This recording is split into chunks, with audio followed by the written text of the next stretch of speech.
आज हम स्टडी कर रहे हैं केमिकल स्पीशीज़ का टॉपिक। केमिकल स्पीशीज़ के अंदर जो टॉपिक सबसे पहले हम डिस्कस करेंगे that will be ion. Ion is an atom और group of atom having charge on it. कोई भी एक सिंगल एटम हो चाहे ग्रुप ऑफ एटम हो, अगर उसके ऊपर चार्ज है तो हम उसको आयन कंसिडर करेंगे। आयन की दो टाइप्स होती हैं, कैटायन, एनायन। कैटायन ऐसे आयन्स को कहते हैं जिनके ऊपर पॉजिटिव चार्ज होता है, जबकि एनायन ऐसे आयन्स को कहते हैं जिनके ऊपर नेगेटिव चार्ज होता है। ऐसा एटम या ग्रुप ऑफ एटम जिसके ऊपर पॉजिटिव चार्ज पाया जाए, जो यानी कि इलेक्ट्रॉन डेफिशिएंट हो, तो उसको हम कैटायन कहते हैं। नेक्स्ट देखते हैं कि कैटायन बनते किस तरह से। जब कोई भी एटम अपने इलेक्ट्रॉन एक या एक से ज़्यादा इलेक्ट्रॉन लूज़ करता है from its outermost shell, तो कैटायन बनते हैं। For example potassium, sodium ions. Sodium atom के पास 11 इलेक्ट्रॉन 11 प्रोटॉन होते हैं, कोई चार्ज नहीं होता। लेकिन जैसे ही ये एक इलेक्ट्रॉन लूज़ करता है फ्रॉम आउटर मोस्ट शेल, तो ये एक इलेक्ट्रॉन डेफिशिएंट कर देगा।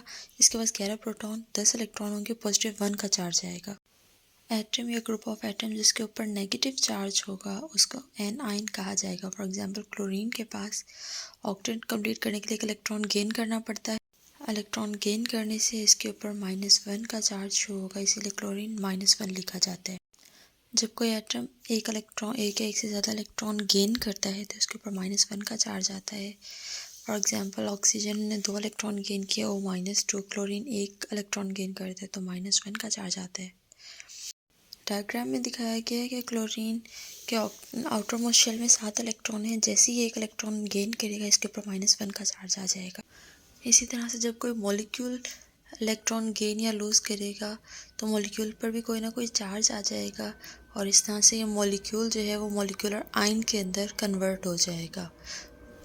मॉलिक्यूलर आयन की भी दो टाइप्स होती हैं, cationic molecular ion and anionic molecular ion. Cationic molecular ion कौन से आयन होंगे?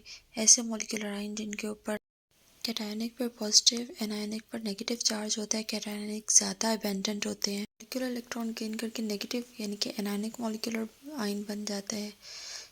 जब गैसेस पर हाई एनर्जी इलेक्ट्रॉन्स की बम्बार्डमेंट की जाती है डिस्चार्ज ट्यूब के अंदर, तब मॉलिक्यूलर आयन जनरेट होते हैं। एटम या ग्रुप ऑफ एटम जिनके पास ऑड नंबर ऑफ इलेक्ट्रॉन्स हो यानी कि अनपेयर्ड इलेक्ट्रॉन प्रेजेंट हो, उनको फ्री रेडिकल्स कहा जाता है। फ्री रेडिकल को रिप्रेजेंट करने के लिए उसके एलिमेंट के सिंबल के ऊपर एक डॉट दिया जाता है। For example hydrogen dot, chlorine dot, ये रेडिकल्स को शो कर रहे हैं। एटम्स के दरमियान मौजूद बॉन्ड की होमोलाइटिक फिशन यानी कि इक्वल ब्रेकेज से हमारे पास फ्री रेडिकल्स बनते हैं, और ये बाय एब्जॉर्प्शन ऑफ हीट और लाइट एनर्जी होते हैं। फॉर एग्जांपल डायग्राम में शो क्लोरीन और मीथेन का मॉलिक्यूल दिखाया गया है। होमोलाइटिक फिशन हो रही है, इक्वल ब्रेकेज हो रही है बॉन्ड की। दोनों एटम एक एक इलेक्ट्रॉन ले लेते हैं और रेडिकल के अंदर कन्वर्ट हो जाते हैं। क्लोरीन रेडिकल और हाइड्रोजन रेडिकल बन रहा है। ये थी आज की chemical species. Thanks for watching, like the video.